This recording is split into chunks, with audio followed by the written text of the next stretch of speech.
Vamos a decirle al Señor, gracias Dios por este privilegio que tenemos de congregarnos, de reunirnos en tu nombre. Gracias Dios.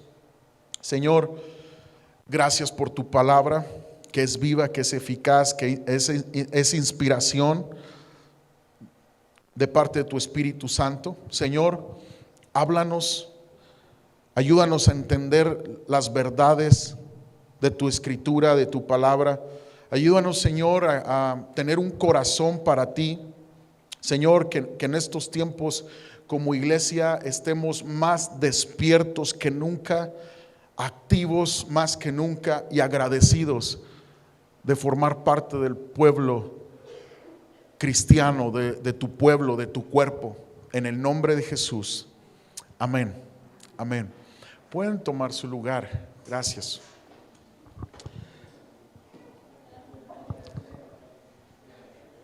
Yo quiero hablarte de la segunda venida de nuestro Señor Jesucristo.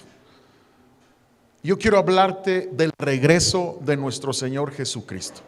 Hoy vamos a estudiar lo que Jesús prometió, lo que los ángeles testificaron cuando Él ascendió al Padre, que es la segunda venida de nuestro Señor Jesucristo. Y vamos a estar meditando en la carta de Primera de Tesalonicenses, si gustas ir abriendo ahí en tu Biblia.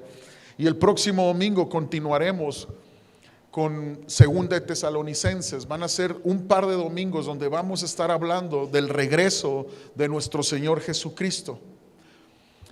Iglesia, ¿sabías tú que Jesús, cuando vino a este mundo, cumplió más de 300 profecías escritas en el Antiguo Testamento?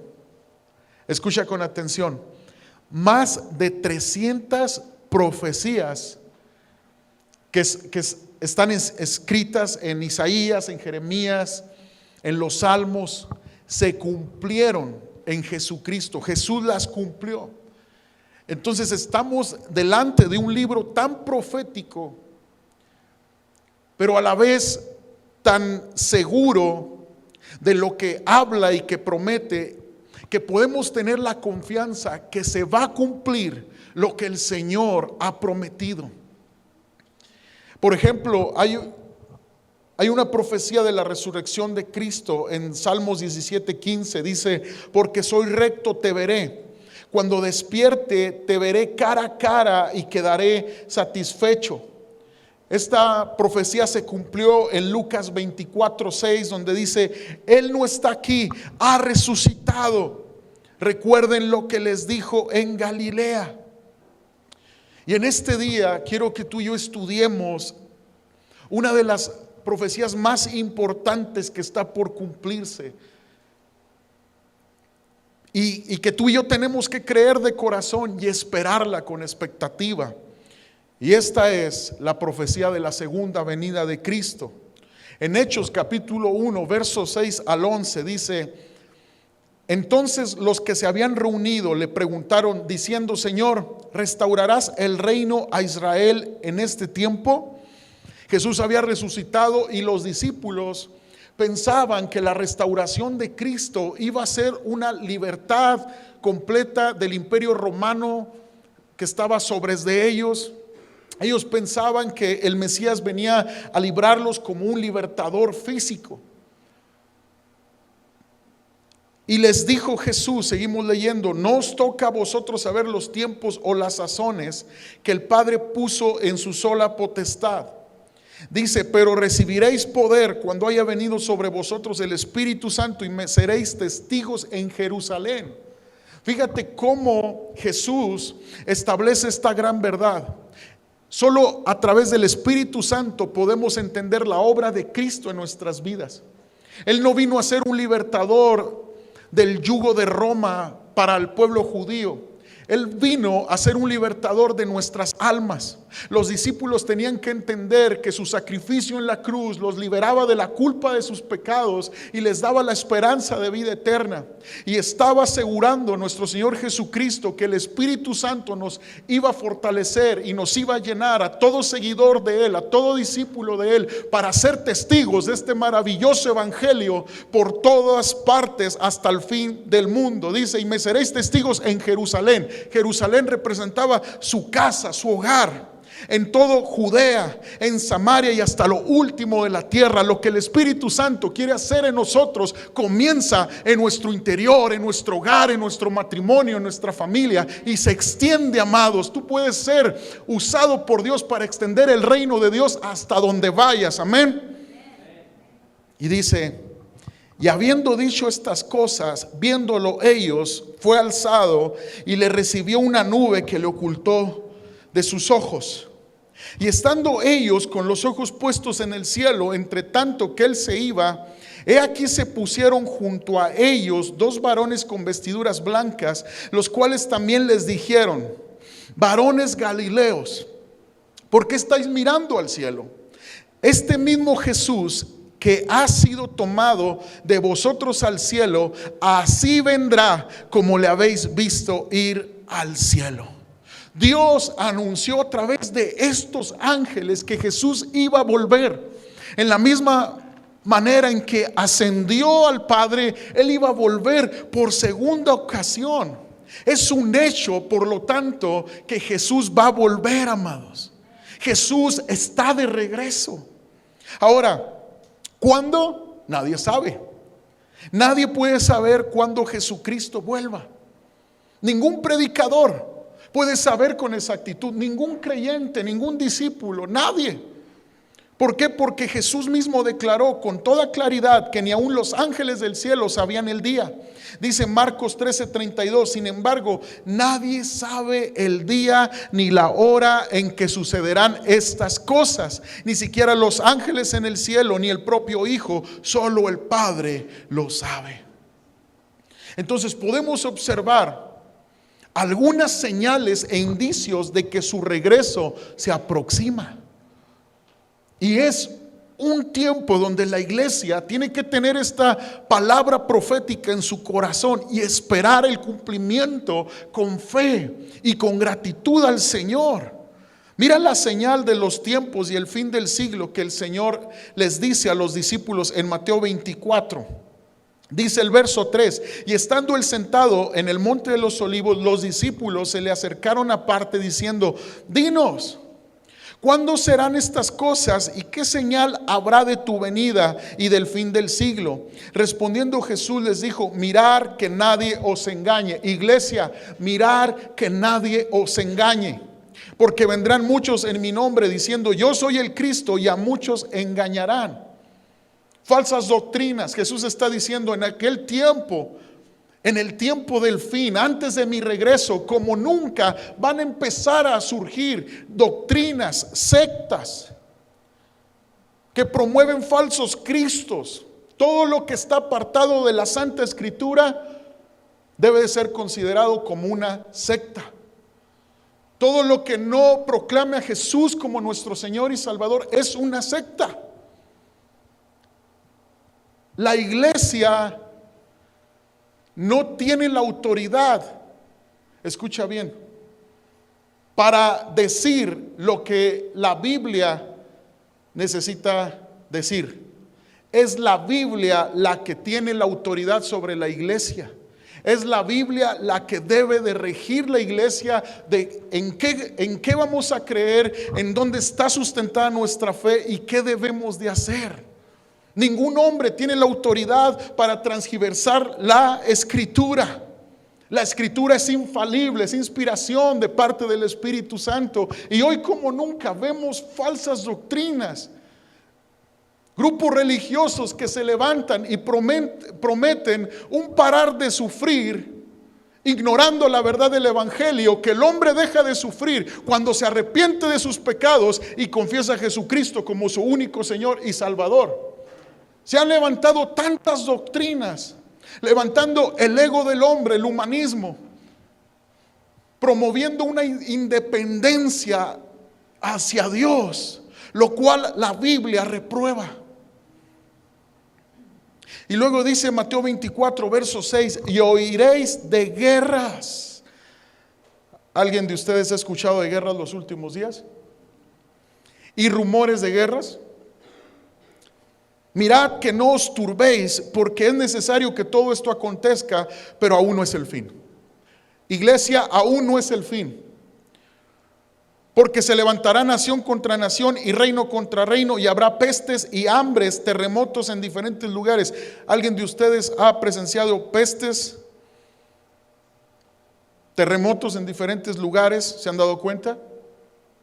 Y dice, y todo esto será principio de dolores. No estamos viviendo el fin de los tiempos, pero estamos viviendo el principio de dolores.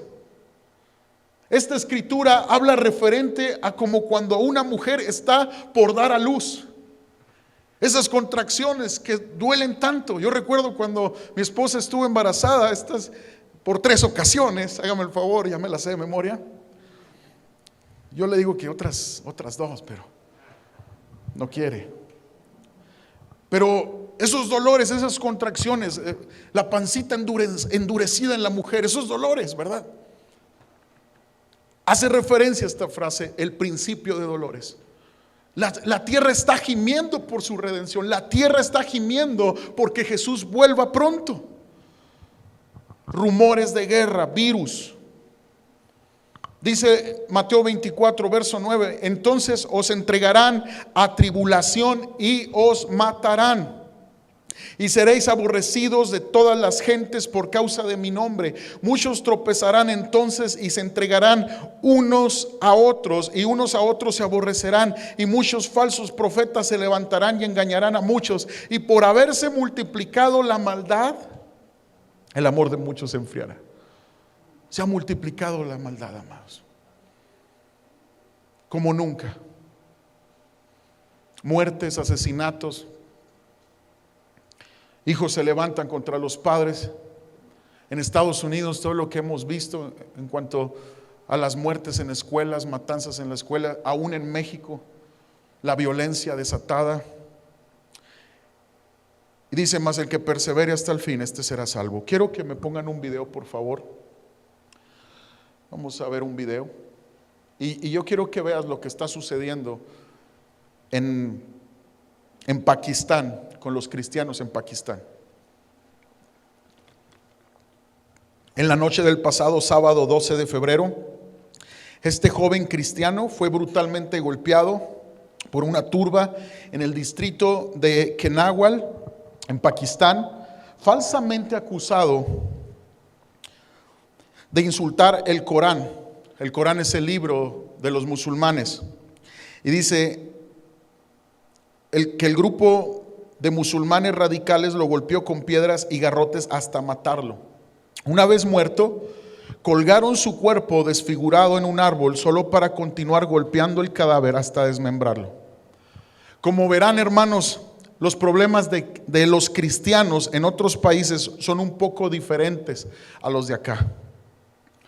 Tales como el pastor no tiene tiempo para mí, o en esta iglesia no hay amor, o estoy cansado de reuniones por internet cuando hubo lo de la pandemia, o el típico me voy a otra iglesia porque acá nadie reconoce mis dones. Son otros problemas. Conocer la realidad de nuestros hermanos en otras partes del mundo es necesario para poner en perspectiva nuestros problemas y ser más agradecidos por las condiciones que nos rodean. Y cuando dejemos de quejarnos por cosas pequeñas y comencemos a orar por nuestros hermanos y misioneros en otros países perseguidos, tú y yo vamos a ser más llenos del Espíritu Santo.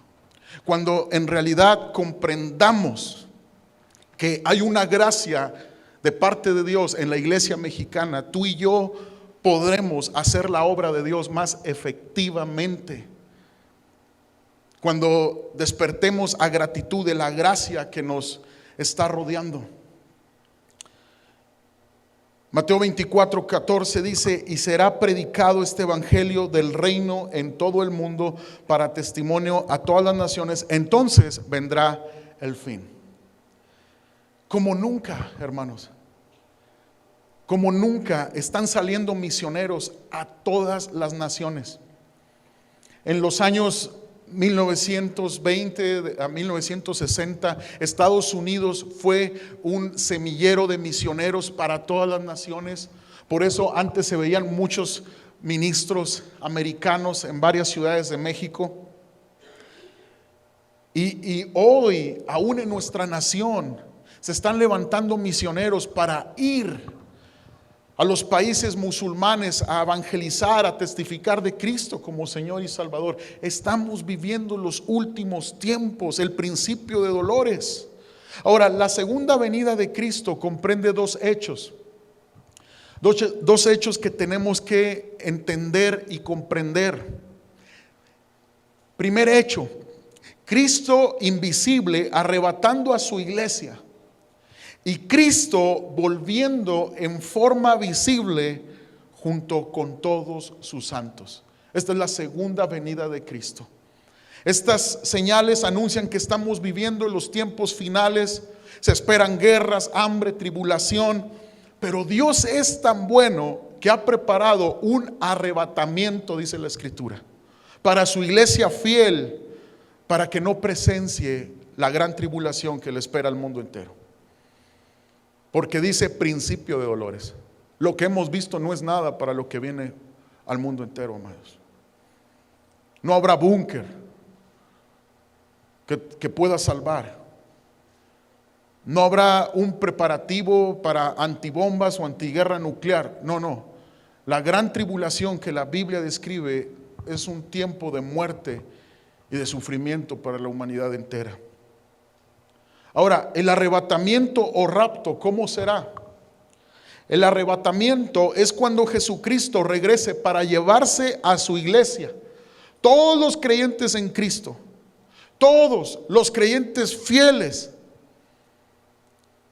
serán arrebatados, dice la Escritura, ahí en 1 Tesalonicenses capítulo 4, verso 13 al 18, y 1 Corintios 15, del 50 al 54. Los creyentes que hayan muerto tendrán sus cuerpos resucitados. Todos los creyentes que ya se nos adelantaron para ir con el Señor, ellos serán resucitados, y junto con los creyentes que aún vivan se encontrarán con el Señor en el aire.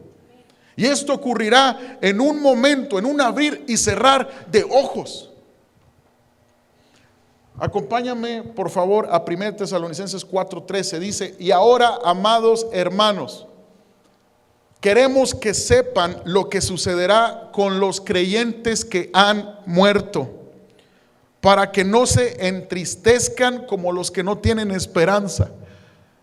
Qué maravilla que el que cree en Cristo, aunque esté muerto, vivirá. Amén. Y dice: pues ya que creemos que Jesús murió y resucitó, también creemos que cuando Jesús vuelva, Dios traerá junto con él a los creyentes que hayan muerto.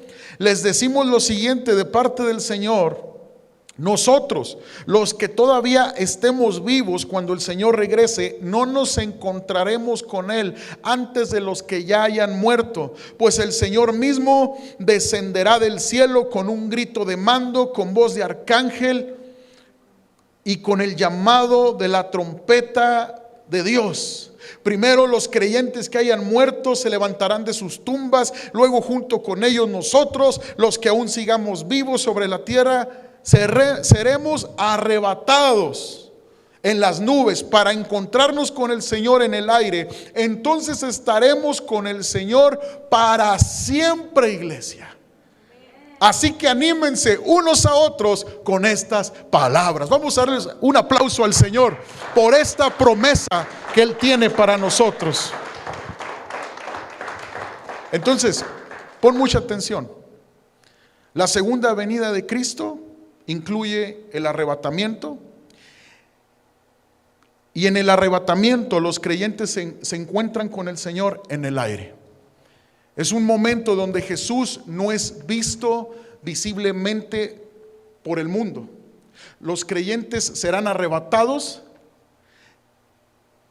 y recibirán a Cristo en las nubes. Si tú y yo estamos vivos para ese momento, seremos arrebatados y recibiremos al Señor en las nubes. Si tú y yo ya dormimos en el Señor, ya terminó nuestro tiempo en tierra, estamos con el Señor, al sonido de la trompeta seremos resucitados desde donde estén nuestros restos y recibiremos al Señor en el aire.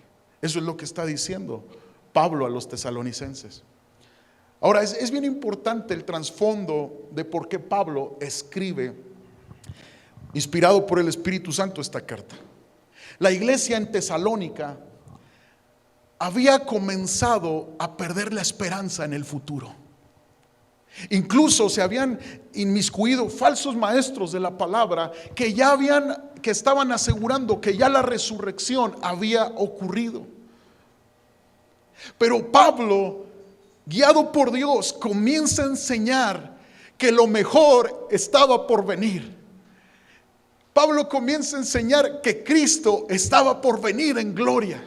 Y yo me paro en esta mañana, iglesia, para decirte que lo mejor para tu vida está por venir. Y eso es Cristo en gloria, como Rey, como nuestro Señor, para morar por siempre con Él a su lado.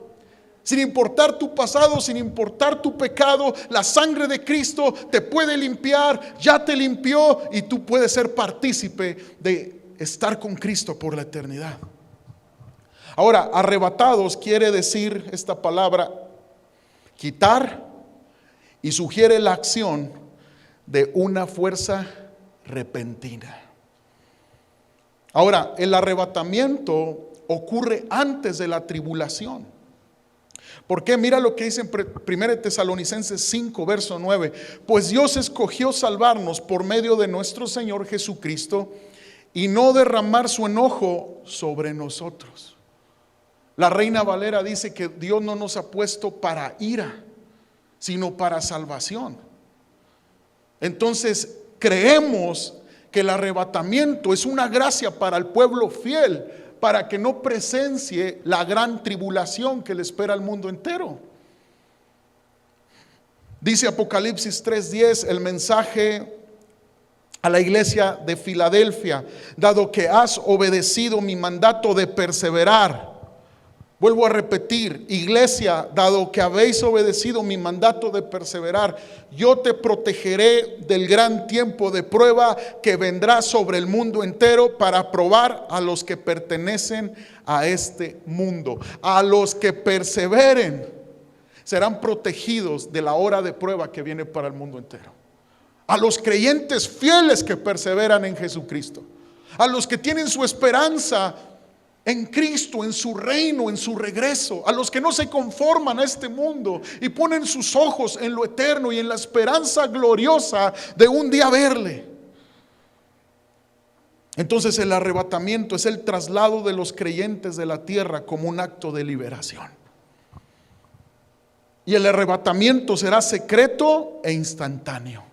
Dice 1 Corintios 15:51, he aquí os digo un misterio, no todos dormiremos, pero todos seremos transformados, dice, en un momento, en un abrir y cerrar de ojos, a la final trompeta, porque se tocará la trompeta y los muertos serán resucitados incorruptibles y nosotros seremos transformados.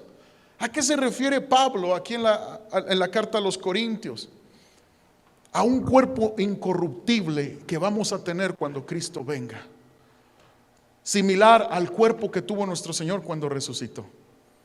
Fíjate bien, era un cuerpo que no tuvo que tocar la puerta cuando resucitó y estaban sus discípulos reunidos. Entró, pero fue un cuerpo también que Tomás pudo tocar sus heridas, su herida en su costado. Era un cuerpo que pudo digerir alimentos, porque comió con sus discípulos a la orilla de la playa. Les preparó un pescado zarandeado. ¿Sí sabías tú que cuando Jesús resucitó convivió con sus discípulos 40 días? Un cuerpo glorioso, incorruptible. ante la esperanza de que Dios sea nuestro sanador, debemos también tener esta esperanza. Oh, que si este cuerpo se desgasta, amados, que si este cuerpo termina, un día tendremos un cuerpo incorruptible para morar con el Señor en la eternidad para siempre. Dime si no es glorioso creer en Jesucristo como nuestro Señor y Salvador. Dale un aplauso al Señor, por favor.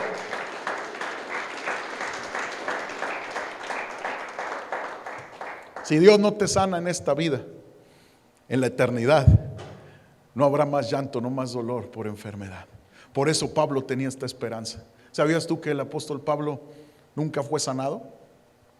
Él tenía un aguijón. Él oraba por los enfermos y los enfermos sanaban, pero él nunca sanó. Y el Señor le dijo: bástate mi gracia, porque mi poder se perfecciona en tu debilidad. Amados, seguimos a Cristo por quien es Él. Añadidura es nuestra sanidad. Y principal gloria y esperanza que tenemos es verle cara a cara un día con un cuerpo incorruptible. Amén. Amén. El arrebatamiento es inminente y puede suceder en cualquier momento, iglesia. En cualquier momento. 1 Tesalonicenses 5, verso 1 al 3 dice: ahora bien, amados hermanos, con respecto a cómo y cuándo sucederá todo esto, en realidad no es necesario que les escribamos. Me encanta la carta de Tesalonicenses porque Pablo es claro. No me pidan más señales. Jesús ya lo dijo. De cómo y cómo va a suceder, no. Tenemos que estar enfocados en el hecho de que Jesús vuelve.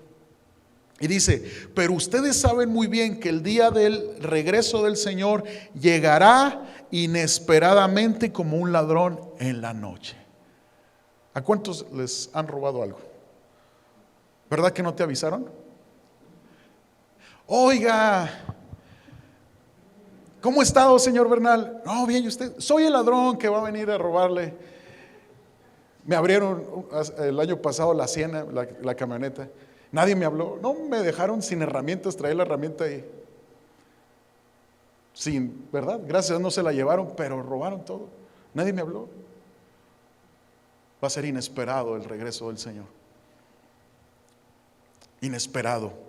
Como un ladrón en la noche. Dice: cuando la gente esté diciendo, iglesia, ojo, todo está tranquilo y seguro, entonces le caerá encima la catástrofe tan repentinamente como le vienen los dolores de parto a una mujer embarazada, y no habrá escapatoria posible. Cuando la gente diga: estamos tranquilos, hombre, no se fanaticen, tranquilos, no es necesario tanta Biblia, tanta iglesia, calmados, vivan la vida feliz, miren, amor y paz. Ahí caerá la catástrofe. Y el que esté preparado no será avergonzado, porque será digno de encontrarse con el Señor. Pero el que duerma y sea apático, indiferente al evangelio, será condenado.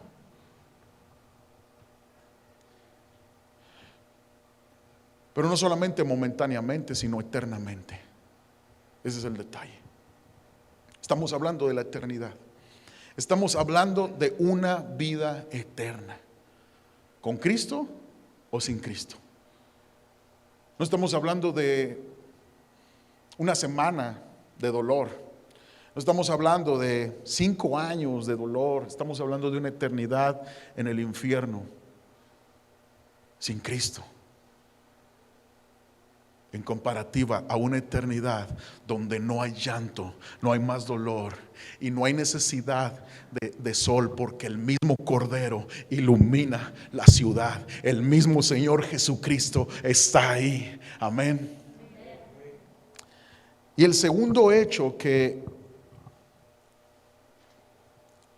nos habla la segunda venida de Cristo es el hecho de que Jesús va a venir visiblemente. Primero será el arrebatamiento Y la segunda venida también es cuando Jesucristo regrese para vencer al anticristo, destruir el mal y establecer su reino milenial. La segunda venida es descrita en Apocalipsis 19, 11 al 16. Vamos a leerlo. Dice: entonces vi el cielo abierto, y aquí un caballo blanco, y el que lo montaba se llamaba Fiel y Verdadero. ¿Cómo es Jesucristo, iglesia? Es fiel a sus promesas y es verdadero, no hay mentira en él. Tú estás caminando en la verdad cuando caminas en Jesucristo. Y dice: y con justicia juzga y pelea. Sus ojos eran como llama de fuego, y había en su cabeza muchas diademas, y tenía un nombre escrito que ninguno conocía sino él mismo. Estaba vestido de una ropa teñida en sangre, y su nombre es el Verbo de Dios. Y los ejércitos celestiales, vestidos de lino finísimo, blanco y limpio, le seguían en caballos blancos. De su boca sale una espada aguda para herir con ella las naciones, y él las regirá con vara de hierro. Y él pisa el lagar del vino del furor y de la ira de Dios Todopoderoso. Y en su vestidura y en su muslo tiene escrito este nombre: Rey de Reyes y Señor de señores. Dale un aplauso al Señor. Él vendrá por segunda vez. Y esta segunda venida ocurre después de la grande y terrible tribulación. De hecho, el libro de Apocalipsis, desde el capítulo 6 hasta el versículo 19, no vuelve a mencionar a la iglesia. ¿Por qué? Porque la iglesia ya no va a estar en la tierra, la iglesia fiel y perseverante. La segunda venida de Cristo comprende estos dos grandes hechos: Cristo viniendo de forma invisible, recibiendo a su iglesia fiel en las nubes, y años después, aproximadamente 7 años después, algunos calculan 3 años y medio o 7 años, viene por segunda vez, pero esta vez visiblemente, como un guerrero, un rey, a establecer su reino con todos sus santos acompañándole. Entonces, la segunda venida de Cristo visible no ocurrirá hasta después de que ciertos otros eventos del fin de los tiempos tengan lugar. Dice en 2 Tesalonicenses 2, verso 1, vamos a leer, dice: ahora, amados hermanos, aclaremos algunos aspectos sobre la venida de nuestro Señor Jesucristo y cómo seremos reunidos, dice, para encontrarnos con Él. No se dejen perturbar ni se alarmen tan fácilmente por los que dicen que el día del Señor ya ha comenzado. No, estamos en el principio de dolores. Dice: no les crean ni siquiera si afirman haber tenido una visión espiritual, una revelación o haber recibido una carta supuestamente de nosotros. Fíjate, si la gente leyera la escritura y entendiera que se tiene que seguir el libro que fue inspirado por el Espíritu Santo y no una visión de una persona. ¿Qué revelación tenemos que seguir? La escritura. ¿Cómo vas a seguir a alguien que supuestamente tuvo una revelación y la noche anterior no se sabe si comió muchos frijoles? Por favor. Y grandes sectas, las sectas famosas que iniciaron en los años 1800. ¿Qué creen? ¿Cómo iniciaron? Por la supuesta revelación de un ángel que llegó y les dijo un evangelio diferente. En Gálatas Pablo dice: si algún ángel del cielo se aparece y les dice un evangelio que no sea este, sea anatema. Dile que está enseguida de ti: estamos en la verdad, gloria a Dios. Estamos en Cristo, en su palabra. Entonces fíjate lo que dice: pues aquel día no vendrá hasta que haya una gran rebelión contra Dios y se dé a conocer el hombre de anarquía, aquel que trae destrucción. Y dice: se exaltará a sí mismo y se opondrá a todo lo que la gente llame Dios y a cada objeto de culto. Incluso se sentará en el templo de Dios y afirmará que Él mismo es Dios. ¿De quién está hablando aquí la carta? del anticristo. Y dice, ¿no se acuerdan de que les mencioné todo esto cuando estuve con ustedes? Y ustedes saben qué es lo que lo detiene, porque solo puede darse a conocer cuando le llegue su momento. Pues esa anarquía, la anarquía no es de Dios, amados.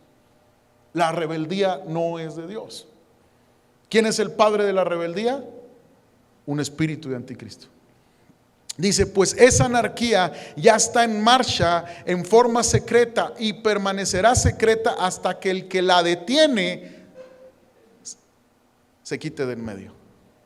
Muchos teólogos sugieren que el que detiene a esta anarquía, la manifestación del hombre de pecado, es la iglesia en tierra. Pero cuando sea arrebatada por el Señor, entonces el anticristo va a comenzar a traer este caos y a perseguir todo lo que tenga que ver con Jesucristo. Entonces el hombre de anarquía será dado a conocer, pero el Señor Jesús lo matará con el soplo de su boca y lo destruirá con el esplendor de su venida. ¿Alguien le dice amén al Señor? Denle un aplauso, por favor.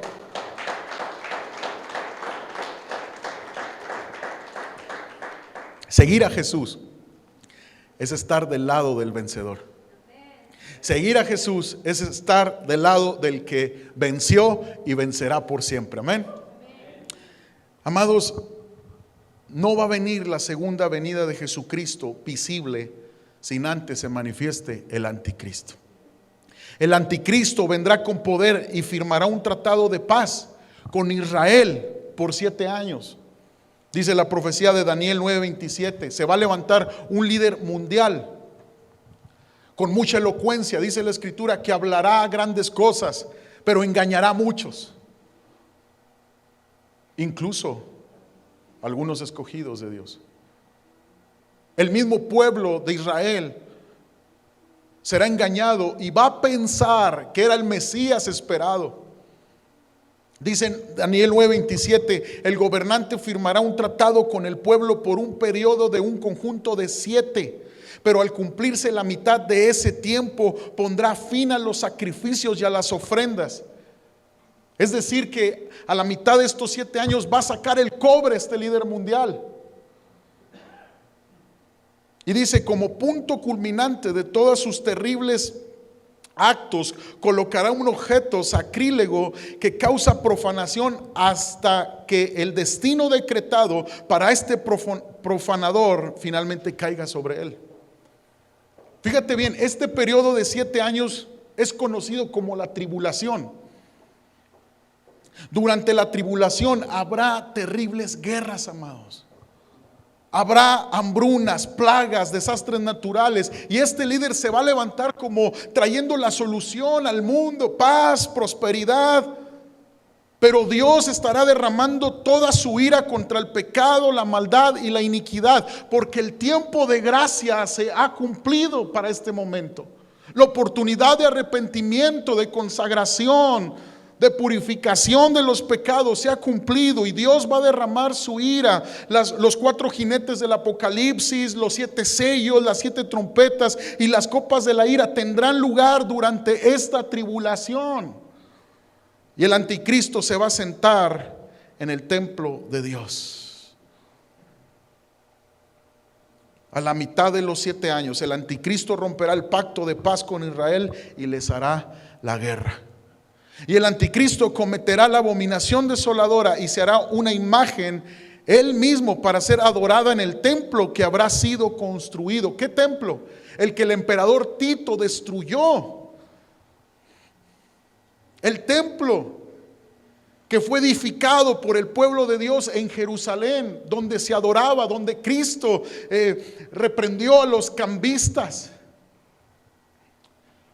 Ese templo que fue destruido por este emperador Tito será reconstruido para ese tiempo, y déjame decirte que ya hay una intención y un estudio de la genealogía y la descendencia de Aarón, del sacerdote Aarón, de los levitas, porque se planea reconstruir ese templo.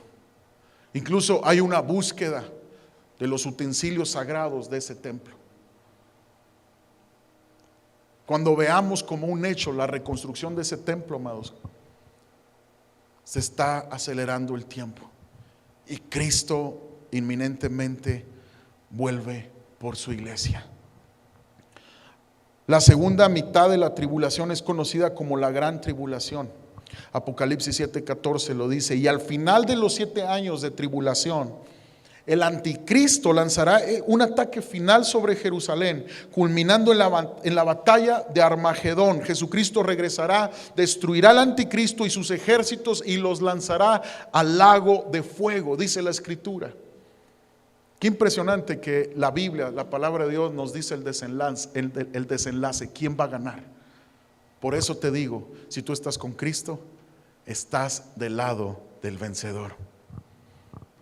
Ahora, lo último que está sucediendo con Rusia, lo último que está sucediendo, ¿será parte de las profecías bíblicas? Claro que sí, claro que sí.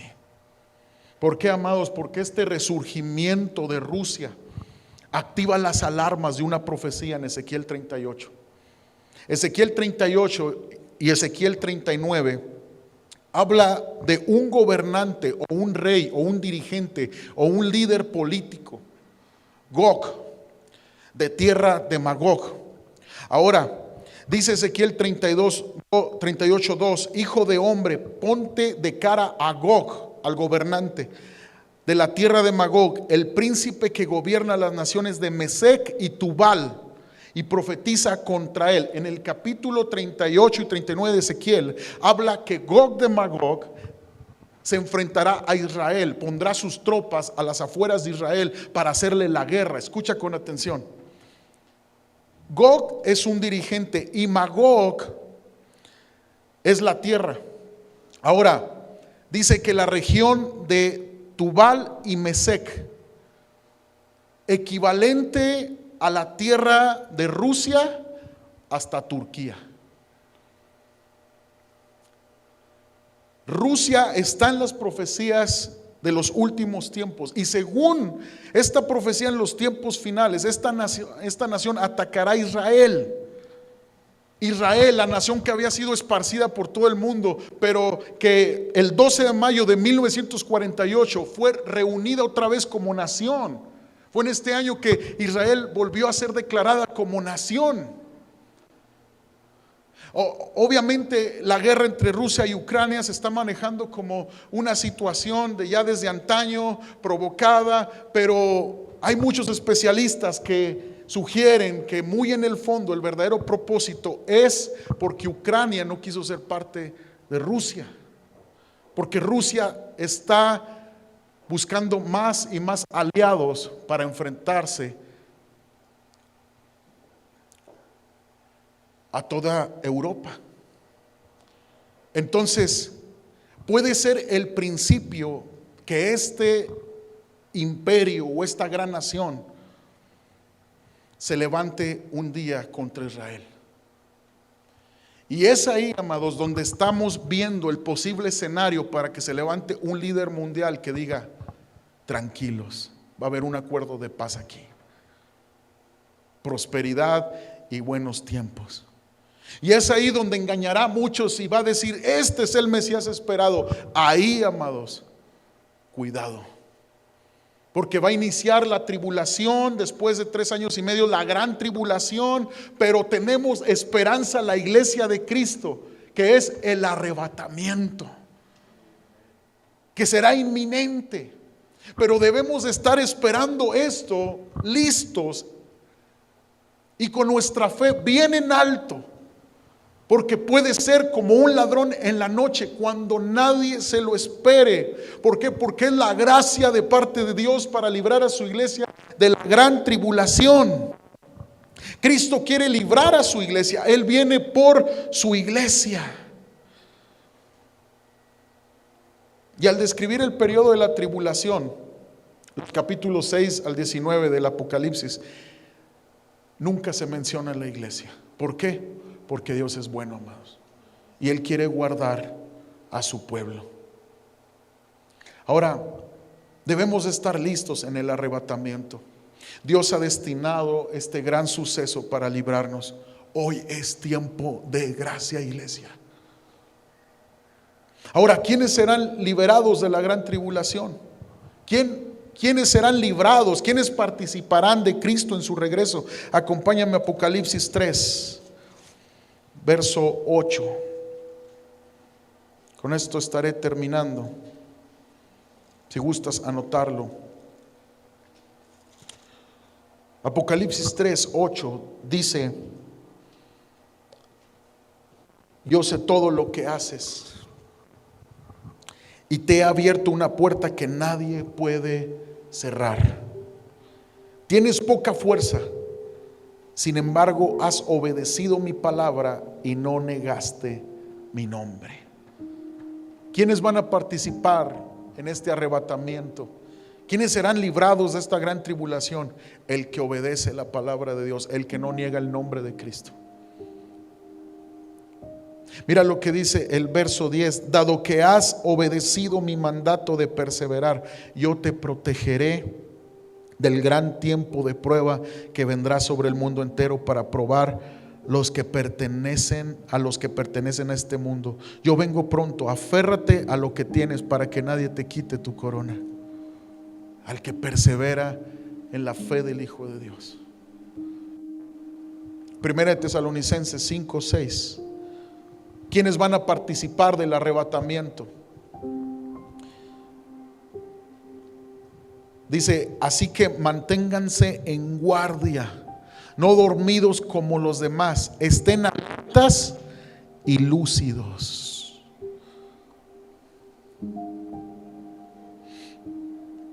El que se mantenga en guardia, no dormido. El que se mantenga velando, no dormido. Ahora, ¿cómo esperamos su regreso? Esta carta también nos lo dice, 1 Tesalonicenses. 1 Tesalonicenses 5:8 dice: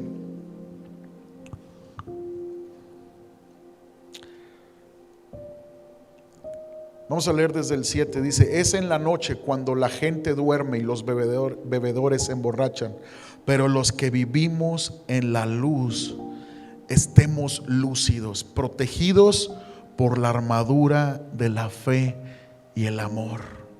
¿Cómo esperamos su regreso, iglesia? Protegidos con la armadura de la fe y el amor. Y luego dice: y usemos por casco la confianza de nuestra salvación. Verso 9 y 11 dice al 11: pues Dios escogió salvarnos por medio de nuestro Señor Jesucristo y no derramar su enojo sobre nosotros. Cristo murió por nosotros para que estemos vivos o muertos, cuando regrese podamos vivir con Él para siempre. Y el verso 11 nos dice cómo debemos de esperar su regreso también. Así que aliéntense, iglesia, y edifíquense unos a otros tal como ya lo hacen.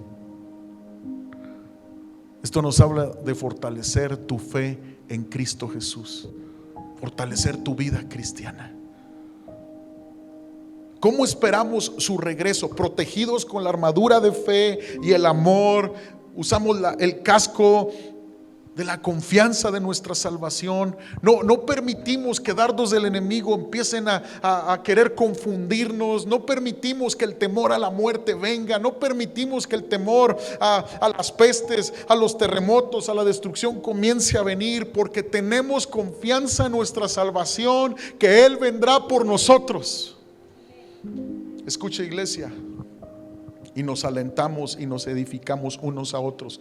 Hoy estamos viviendo tiempos donde no podemos dejar de edificarnos los unos a los otros. Mantente unido al cuerpo de Cristo. Hoy es tiempo donde debemos de alentarnos, debemos de compartir juntos, de estar juntos en esto, para que el que es débil sea fortalecido por la fe del hermano. Hoy es momento donde tú no puedes despegarte del cuerpo de Cristo. En tiempos de indiferencia y descuido aparecerá súbitamente el Señor. Algunos serán arrebatados para recibirlo en lo alto, en tanto otros serán dejados. Y la idea del acontecimiento nos obliga a estar vigilantes y preparados, iglesia. Vigilantes y preparados mientras esperamos el regreso del Señor. Sus seguidores, la iglesia, debemos servirle leal y responsablemente, aprovechando el tiempo para predicar su palabra, formando familias fuertes que le glorifiquen, valorando la vida a la que el Señor nos ha llamado, ordenando nuestras vidas para dar cuentas al Señor un día sin tener nada de qué avergonzarnos en nuestro corazón. Hoy es el tiempo de gracia. Que todo lo que hagamos glorifique a Cristo Jesús. Todo. Hubo un problema en esta iglesia de Tesalónica, que cuando comprendieron que Jesús volvía, unos cayeron en postergación y en descuido de su fe, y otros cayeron en estar mirando al cielo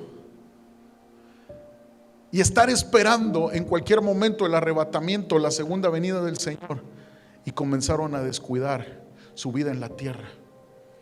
Se olvidaron de trabajar para el reino de Dios. El próximo domingo vamos a hablar de cómo Pablo les dice: el que trabaja, el que no come, el que no trabaja, que no come, que no coma. ¿Sabes por qué? Porque no somos llamados a ser personas místicas. Los mismos ángeles les dijeron a sus discípulos: no vean hacia el cielo. Así como lo ven yéndose, Él va a volver. Pónganse a trabajar para el Señor. Que el Señor encuentre una iglesia responsable. Que encuentre el Señor una iglesia vigilante, apasionada por Él.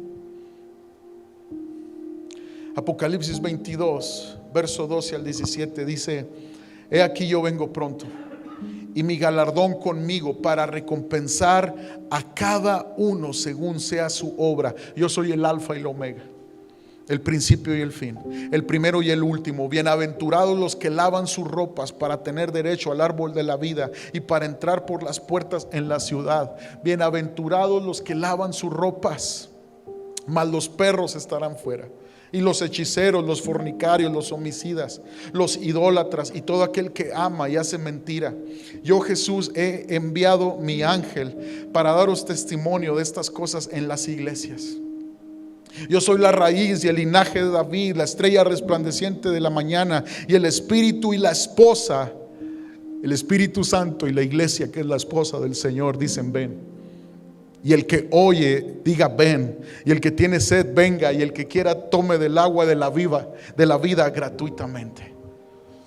¿Por qué no te levantas sobre tus pies? ¿Por qué no empiezas a decirle al Señor: Señor, ven, Señor Jesús? Sí, ven, Señor Jesús.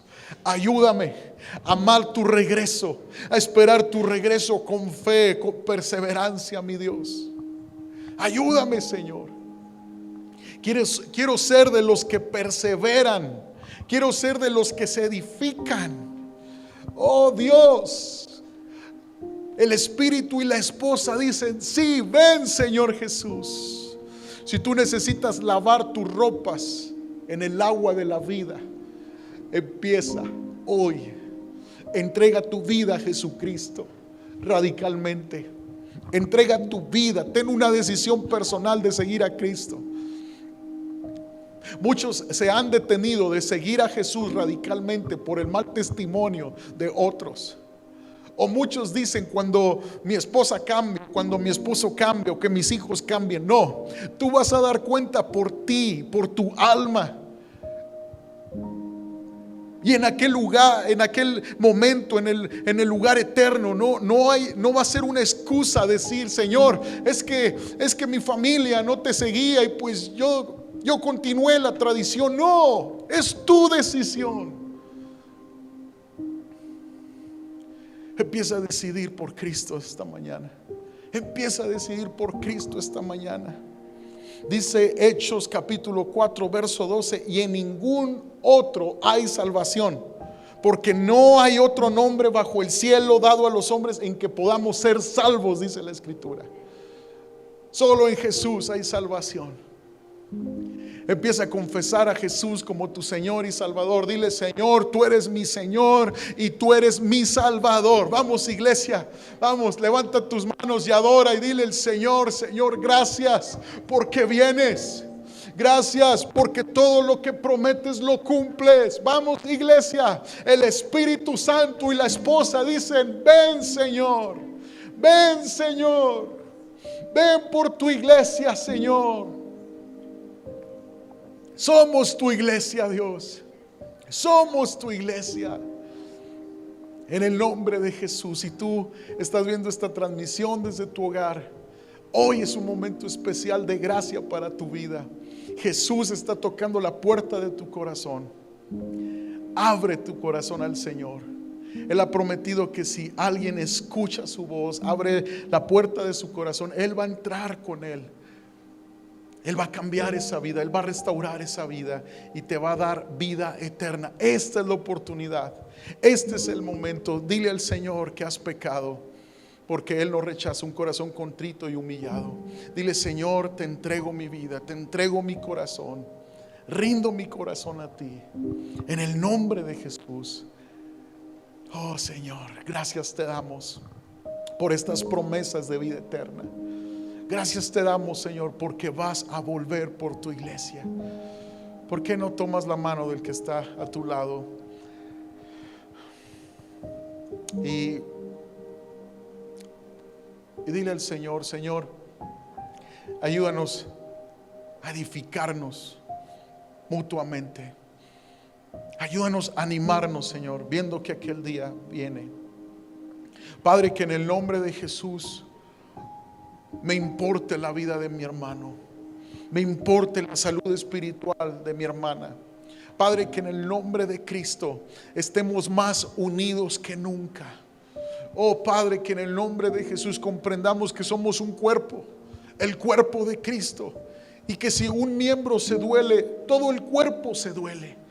Padre, en el nombre de Jesús, derrama un espíritu de gracia, de unidad entre nosotros, para amarnos, para cuidarnos las espaldas, en el nombre de Jesús, para animarnos a no menguar, a no desmayar, en el nombre de Jesús. Amén. Dale un aplauso al Señor, porque Él vuelve por su iglesia. Amén. Gloria a Dios.